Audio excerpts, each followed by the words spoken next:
Dears, എല്ലാവർക്കും ദിജോസ് വേൾഡിൻ്റെ പുതിയൊരു വീഡിയോയിലേക്ക് സ്വാഗതം. ഇന്നത്തെ വീഡിയോയിൽ സംസാരിക്കുന്നത് ഇംപ്ലാന്റേഷൻ നടക്കുന്നതിന് മുൻപായിട്ട് തന്നെ, അതായത് നമ്മുടെ ബോഡി അതിന് വേണ്ടിയിട്ട് പ്രിപ്പയർ ആകുന്ന സമയത്ത് നമുക്ക് ശരീരത്തിൽ കണ്ടുവരുന്ന പ്രഗ്നൻസിയുടെ ഏറ്റവും പ്രധാനപ്പെട്ട ഏറ്റവും ഫസ്റ്റ് ആയിട്ടുള്ള 2 സിംറ്റംസിനെ പറ്റിയിട്ടാണ് കേട്ടോ. അപ്പോൾ അതെന്തൊക്കെയാണെന്ന് നമുക്ക് നോക്കാം. വീഡിയോ നമുക്ക് സ്റ്റാർട്ട് ചെയ്യാം. ഞാൻ ഈ പറയുന്ന സിംറ്റംസ് നിങ്ങൾക്ക് വിസിബിൾ ആയിട്ടില്ലെങ്കിലും ടെൻഷൻ ആവേണ്ട ആവശ്യമൊന്നുമില്ല. ചില ആളുകൾക്ക് ഡേറ്റ് മിസ്സായി 5 ഡേയ്സിന് ശേഷമൊക്കെ ആയിരിക്കും പ്രഗ്നൻസിയുടെ ഇതുപോലുള്ള സിംറ്റംസ് വരുന്നത്. ചിലവർക്ക് ഫസ്റ്റ് ട്രൈമസ്റ്ററിൽ ഒന്നും തന്നെ സിംറ്റംസ് ഒന്നും ഉണ്ടാവില്ല. ചിലവർക്ക് ഈ പറയുന്ന വേദനയുടെയൊക്കെ ഡെപ്ത് മറ്റുള്ളവരെ അപേക്ഷിച്ച് വളരെയധികം കുറവായിരിക്കും. അതുകൊണ്ട് സിംറ്റംസ് ഇല്ലെങ്കിലും നിങ്ങൾ ടെൻഷൻ ആവേണ്ട ആവശ്യമൊന്നുമില്ല. ഡേറ്റ് മിസ്സായി 5 ദിവസത്തിന് ശേഷം രാവിലെ ആദ്യത്തെ യൂറിൻ എടുത്തിട്ട് പ്രഗ്നൻസി ടെസ്റ്റ് ചെയ്ത് നോക്കാനായിട്ട് പ്രത്യേകം ശ്രദ്ധിക്കുക കേട്ടോ. പിന്നെ എല്ലാ ദിവസവും നമ്മുടെ ചാനലിൽ ലൈവ് സെഷൻസ് ഉണ്ട്. നിങ്ങൾക്ക് എന്തെങ്കിലും ഡൗട്ട്സ് ഉണ്ടെങ്കിൽ ഡയറക്റ്റ് ആയിട്ട് ഒരു ഇൻട്രാക്ഷൻ നടക്കുന്നതിന് വേണ്ടിയിട്ടാണ് ലൈവ് സെഷൻസ് കണ്ടക്ട് ചെയ്തിട്ടുള്ളത്. അതിൽ എന്തെങ്കിലുമൊക്കെ ഡൗട്ട്സ് ഉണ്ടെങ്കിൽ നിങ്ങൾക്ക് ഡയറക്റ്റ് ആയിട്ട് ചോദിച്ചിട്ട് ക്ലിയർ ചെയ്യാവുന്നതാണ് കേട്ടോ. അപ്പോൾ നമുക്ക് വീഡിയോ സ്റ്റാർട്ട് ചെയ്യാം. ഏറ്റവും ആദ്യം സംസാരിക്കുന്നത് ശരീരത്തിലെ താപനില വെച്ചിട്ട് പ്രഗ്നൻസി കൺഫേം ചെയ്യുന്ന മെത്തേഡാണ് കേട്ടോ. ഈ ഒരു ബേസൽ ബോഡി ടെമ്പറേച്ചർ നമ്മളൊന്ന് മോണിറ്റർ ചെയ്ത് കഴിഞ്ഞ് കഴിഞ്ഞാൽ നമുക്ക് ഇംപ്ലാന്റേഷൻ നടന്നോ എന്നോ കൃത്യമായിട്ട് മനസ്സിലാക്കാനായിട്ട് സാധിക്കും. അതെങ്ങനെയാണ് മനസ്സിലാക്കാൻ സാധിക്കുന്നത് എന്ന് നമുക്ക് ഡീറ്റെയിൽഡ് ആയിട്ട് നോക്കാം. ഈ ഇംപ്ലാന്റേഷൻ ഡിപ്പ് എന്ന് പറയുന്നത് നമുക്ക് ഇംപ്ലാന്റേഷൻ നടക്കുന്ന സമയത്ത് നമ്മുടെ ബേസൽ ബോഡി ടെമ്പറേച്ചറിൽ സംഭവിക്കുന്ന ഒരു കുറവാണ്, ഒരു താഴ്ചയാണ് ഈ ഡിപ്പ് എന്നതുകൊണ്ട് ഉദ്ദേശിക്കുന്നത്. ബോഡി ടെമ്പറേച്ചറിൽ ഉണ്ടാകുന്ന ഒരു ഡിപ്പ്. സാധാരണ നമ്മളിൽ ഓവുലേഷൻ നടക്കുന്ന ആ ഒരു സമയത്ത് ഓവുലേഷൻ കഴിഞ്ഞിട്ട് നിങ്ങളുടെ ബേസൽ ബോഡി ടെമ്പറേച്ചർ കുറച്ചൊന്ന് ഇൻക്രീസ് ആകും. ദെൻ പീരിയഡ്സ് അടുക്കെയുള്ള ആ ഒരു ദിവസത്തിൽ നമ്മുടെ ബോഡി ടെമ്പറേച്ചർ ഒന്ന് ഡിക്രീസ് ആവും. അങ്ങനെ ഡിക്രീസ് ആവാനായിട്ടുള്ള കാരണം നമ്മുടെ ഒരു പ്രൊജസ്ട്രോൺ ഹോർമോൺ ഡിക്രീസ് ആകുന്നതിൻ്റെ ഭാഗമായിട്ടാണ്. സാധാരണ നമ്മൾ നോർമലി നമ്മുടെ ആ ഒരു ബോഡി ടെമ്പറേച്ചർ ഓവുലേഷൻ കഴിഞ്ഞിട്ട് ഇൻക്രീസ് ആകുമെന്ന് പറഞ്ഞല്ലോ. എന്നാൽ നമ്മളിൽ ഇംപ്ലാന്റേഷൻ നടക്കുന്ന ഒരു ദിവസമായിട്ടുള്ള ഓവുലേഷൻ കഴിഞ്ഞിട്ടുള്ള ഒരു 6 മുതൽ 12 ദിവസത്തിനകത്ത് നമ്മുടെ ബോഡി ടെമ്പറേച്ചറിൽ നേരിയ ഒരു കുറവ് അനുഭവപ്പെടും. ഈ ഒരു കുറവ് നമുക്ക് മോണിറ്റർ ചെയ്യാൻ പറ്റുന്നുണ്ടെങ്കിൽ, ഈ ഒരു കുറവ് നമുക്ക് റെക്കഗ്നൈസ് ചെയ്യാനായിട്ട് പറ്റുന്നുണ്ടെങ്കിൽ അതിനെയാണ് ഇംപ്ലാന്റേഷൻ ഡിപ്പ് എന്നതുകൊണ്ട് ഉദ്ദേശിക്കുന്നത്. നമുക്ക് ഇംപ്ലാന്റേഷൻ നടന്നതിൻ്റെ ലക്ഷണമാണത്. ഇനി ഈ ഒരു ഇംപ്ലാന്റേഷൻ ഡിപ്പ് എങ്ങനെയാണ് മോണിറ്റർ ചെയ്യാൻ സാധിക്കുന്നത് എന്ന് നമുക്ക് നോക്കാം. സാധാരണയായിട്ട് നമ്മൾ കിടക്കയിൽ നിന്ന് ജസ്റ്റ് ഒന്ന് ചാരിയിരിക്കാൻ കൂടി നമ്മൾ ശ്രമിക്കുന്നതിനേക്കാളും നല്ലത് കിടക്കയിൽ കിടന്നിട്ട് നമ്മളൊരു ഡയറിയോ അല്ലെങ്കിൽ ഒരു തെർമോമീറ്ററോ നമ്മുടെ അടുത്ത് വെക്കുക. അതിനുശേഷം നമ്മൾ ഓവുലേഷൻ കഴിഞ്ഞിട്ടുള്ള ഓരോ ദിവസവും നമ്മുടെ ബോഡി ടെമ്പറേച്ചർ, നമ്മുടെ ശരീര താപനില നമ്മൾ മോണിറ്റർ ചെയ്യുക. ഈ ശരീര താപനില നമ്മൾ മോണിറ്റർ ചെയ്തിട്ട് ഇതിനൊരു ബുക്കിൽ എഴുതി വെക്കുക. നോർമലി നമുക്കുണ്ടാകുന്ന ഒരു ടെമ്പറേച്ചർ നമ്മളങ്ങനെ കാൽക്കുലേറ്റ് ചെയ്തിട്ട് ഓവുലേഷൻ കഴിഞ്ഞിട്ട് ഒരു 6 to 12 ഡേയ്സ് കഴിഞ്ഞിട്ടും, അതായത് ഒരു ഓവുലേഷൻ കഴിഞ്ഞിട്ട് എക്സാക്റ്റ് നമ്മുടെ ആ ഒരു പീരിയഡ്സ് അടുക്കുന്ന ആ ഒരു ദിവസം വരെ നമ്മളിത് കാൽക്കുലേറ്റ് ചെയ്ത് വെക്കുക. അതിൽ നമുക്ക് ഇംപ്ലാന്റേഷൻ നടക്കാനായിട്ട് സാധ്യതയുള്ള ഏതെങ്കിലും ഒരു ദിവസത്തിൽ ഈ ഒരു ഡിപ്പ്, ഒരു ടെമ്പറേച്ചറിലൊരു കുറവ് നിങ്ങൾക്ക് ഫീൽ ചെയ്യുന്നുണ്ടെങ്കിൽ അവിടെ നമുക്ക് ഇംപ്ലാന്റേഷൻ നടന്നു എന്ന് ചെറുതായിട്ടൊന്ന് അനുമാനിക്കാനായിട്ട് സാധിക്കും. നമ്മളിൽ വേറെ പ്രശ്നങ്ങളൊന്നുമില്ല, നമ്മൾക്ക് പനിയൊന്നുമില്ല, അല്ലെങ്കിൽ നമ്മൾ വേറെ ആക്ടിവിറ്റീസൊക്കെ ചെയ്യുന്നതിന് മുൻപാണ് ഈ ഒരു ടെമ്പറേച്ചർ നിങ്ങൾ മോണിറ്റർ ചെയ്തിട്ടുള്ളതെങ്കിൽ അതിനെ നമുക്കൊരു കറക്റ്റായിട്ടുള്ള റിസൾട്ടായിട്ട് കൺസിഡർ ചെയ്യാനായിട്ട് സാധിക്കും. അതോടൊപ്പം തന്നെ മറ്റു പല പ്രഗ്നൻസി ലക്ഷണങ്ങളും നിങ്ങളിൽ റെക്കഗ്നൈസ് ചെയ്യാൻ പറ്റുന്നുണ്ടോ എന്നും കൂടി നിങ്ങൾ ശ്രദ്ധിക്കണം.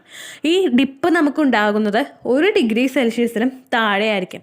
നോർമലി ഇപ്പോൾ ഫോർ എക്സാമ്പിൾ നമ്മൾ നോക്കുമ്പോഴേക്കും നമുക്കൊരു 98 ഒക്കെയാണ് നമുക്ക് ടെമ്പറേച്ചർ കാണുന്നതെങ്കിൽ, ഒരു 98 ഡിഗ്രിയൊക്കെയാണ് നമുക്ക് ടെമ്പറേച്ചർ കാണുന്നതെങ്കിൽ ഈ ഒരു ഇംപ്ലാന്റേഷൻ നടക്കുന്ന ആ ഒരു സമയത്ത് ചിലപ്പോൾ നമുക്ക് ആ ഒരു ടെമ്പറേച്ചർ കുറവ് വരുന്നത് ഒരു 97.3 ഒക്കെ ആയിരിക്കും നമുക്ക് ആ ഒരു ടെമ്പറേച്ചർ കുറവ് വരുന്നത്. അപ്പോൾ നമുക്ക് ഏകദേശം ഒരു 0.7 വ്യത്യാസം മാത്രമേ അവിടെ നമുക്ക് ഉണ്ടാവുകയുള്ളൂ.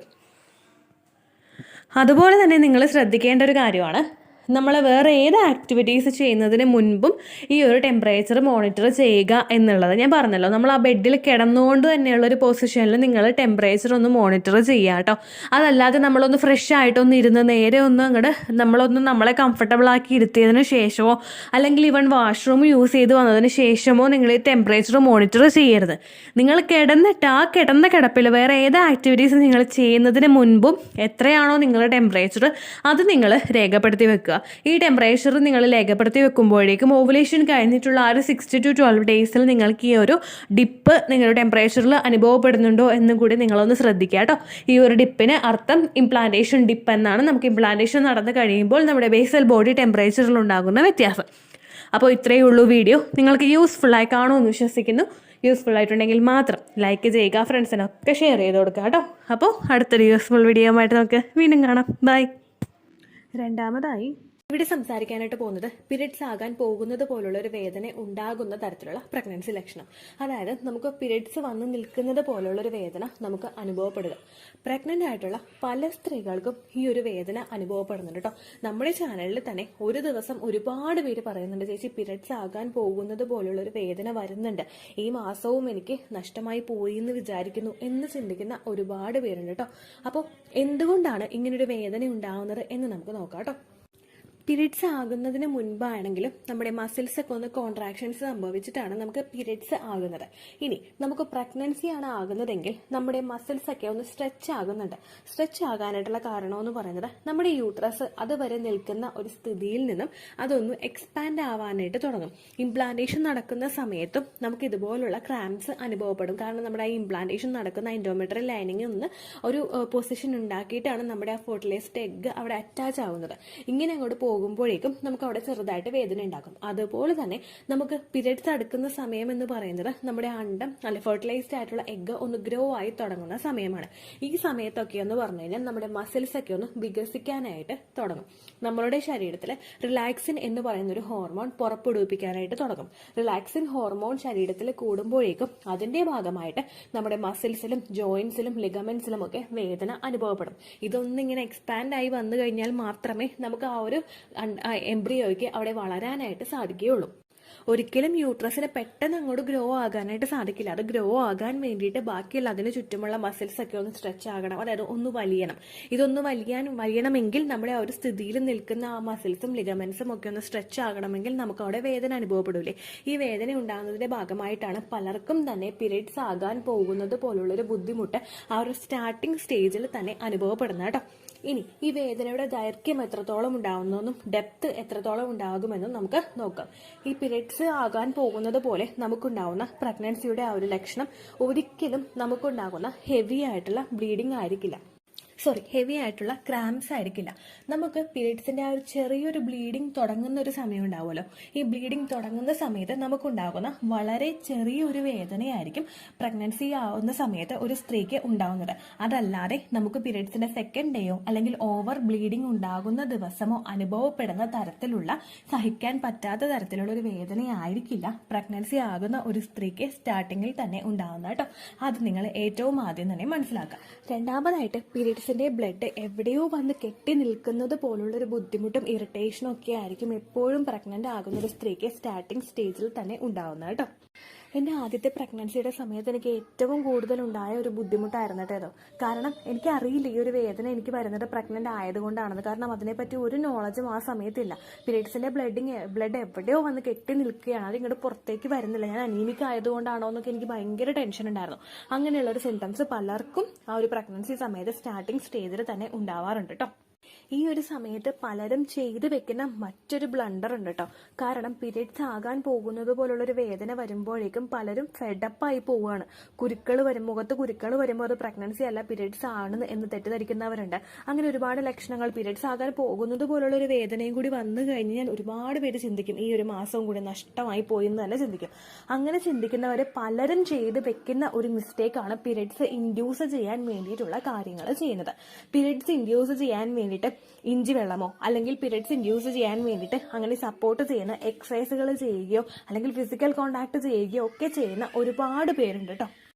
ഒരിക്കലും നിങ്ങൾ അങ്ങനെ ഒരു മിസ്റ്റേക്ക് ചെയ്യാനായിട്ട് പാടില്ല. കാരണം ഫെർട്ടിലിറ്റി ട്രീറ്റ്മെന്റുകൾ എടുക്കുന്ന ഒരാളെ സംബന്ധിച്ചിടത്തോളം അവർ ഈസി ആയിട്ട് പ്രഗ്നന്റ് ആകുന്നില്ലെങ്കിൽ അവർ പ്രഗ്നന്റ് ആകാനായിട്ട് തടസ്സമുണ്ടാക്കുന്ന എന്തെങ്കിലും ഒരു പ്രശ്നം നിങ്ങളുടെ ശരീരത്തിലുണ്ട് എന്നുള്ള കാര്യം നിങ്ങൾ ആദ്യം തന്നെ മനസ്സിലാക്കണം. ആ സമയത്ത് പീരിയഡ്സിന്റെ വേദന ലൈറ്റ് ആയിട്ട് ഒന്ന് വന്നു കഴിഞ്ഞാൽ പീരിയഡ്സ് ഇൻഡ്യൂസ് ചെയ്യാൻ വേണ്ടിയിട്ടുള്ള, അതായത് നാച്ചുറലി പീരിയഡ്സ് വരുത്താൻ വേണ്ടിയിട്ടുള്ള കാര്യങ്ങളോ എക്സസൈസുകളോ ഒക്കെ നിങ്ങൾ ചെയ്ത് കഴിഞ്ഞാൽ ഉടനെ തന്നെ നിങ്ങൾക്ക് പീരിയഡ്സ് വരുന്നതിന് അത് കാരണമാകും. അതുകൊണ്ട് ഒരിക്കലും ആ ഒരു ബ്ലണ്ടർ നിങ്ങൾ ചെയ്യാനായിട്ട് പാടില്ല. ഇൻ കേസ് നമുക്ക് പീരിയഡ്സിന്റെ ദിവസം ബ്ലീഡിങ് വരുന്നുണ്ടെങ്കിലും നിങ്ങൾ മസ്റ്റായിട്ട് ശ്രദ്ധിക്കേണ്ട ഒരു കാര്യമുണ്ട്. നിങ്ങൾക്ക് എക്സസ് ആയിട്ടുള്ള, അതായത് പീരിയഡ്സിന് പോകുന്നത് പോലെയുള്ള ബ്ലീഡിങ് ഉണ്ടോ എന്നുള്ള കാര്യം നിങ്ങൾ മസ്റ്റായിട്ട് ശ്രദ്ധിക്കണം.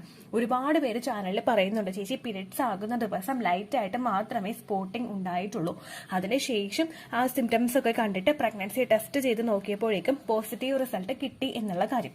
അപ്പൊ അതുകൊണ്ട് തന്നെ എക്സസ് ആയിട്ട് ബ്ലീഡിങ് വരുന്നുണ്ടോ, പീരിയഡ്സ് പോലെ ബ്ലീഡിങ് വരുന്നുണ്ടോ എന്നുള്ള കാര്യമാണ് നിങ്ങൾ എല്ലാവരും ശ്രദ്ധിക്കേണ്ടത് കേട്ടോ. അങ്ങനെ ഒരു ബ്ലീഡിങ് നിങ്ങൾക്ക് വരുന്നില്ല എങ്കിൽ നിങ്ങൾക്ക് പ്രതീക്ഷിക്കാനായിട്ട് ഇനിയും വഴിയുണ്ട് എന്നുള്ള കാര്യം നിങ്ങൾ മനസ്സിലാക്കണം കേട്ടോ. അത്രയേ ഉള്ളൂ വീഡിയോ.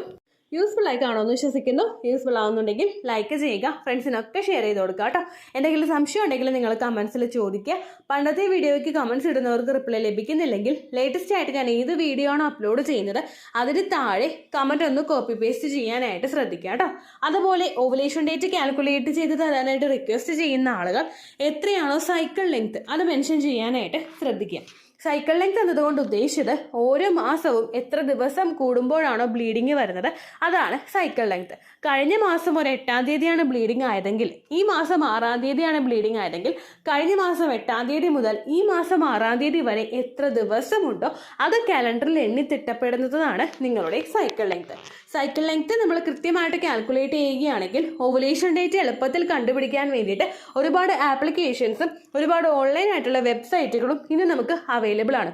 പ്ലേ സ്റ്റോറിൽ പോയിട്ട് ഓൺലൈൻ ഓവുലേഷൻ ട്രാക്കർ എന്ന് ടൈപ്പ് ചെയ്ത് കഴിഞ്ഞാൽ നിങ്ങൾക്ക് അതുമായിട്ട് ബന്ധപ്പെട്ടിട്ടുള്ള ആപ്ലിക്കേഷൻസ് കിട്ടും.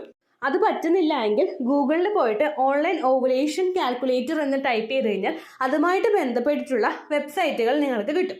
അതിൽ നിങ്ങളുടെ ലാസ്റ്റ് മന്തിലെ മെൻസ്ട്രേഷൻ്റെ ഡേറ്റും ഒപ്പം ഞാൻ ഈ പറഞ്ഞ രീതിക്ക് നിങ്ങൾ കാൽക്കുലേറ്റ് ചെയ്യുന്ന സൈക്കിൾ ലെങ്ത്തും എൻ്റർ ചെയ്ത് കൊടുക്കുകയാണെങ്കിൽ നിങ്ങൾക്ക് കൃത്യമായിട്ട് ഓവുലേഷൻ ഡേറ്റ് കണ്ടുപിടിക്കാനായിട്ട് സാധിക്കും. ഫെർട്ടൈൽ ടൈം പീരീഡും നിങ്ങൾക്ക് കിട്ടും. അതായത് എത്ര ദിവസം മുതൽ കോൺടാക്ട് ചെയ്ത് തുടങ്ങിക്കഴിഞ്ഞാൽ നിങ്ങൾ പ്രഗ്നൻ്റ് ആകും എന്നുള്ളൊരു ഡേറ്റും നിങ്ങൾക്ക് പ്രോപ്പറായിട്ട് കിട്ടും കേട്ടോ.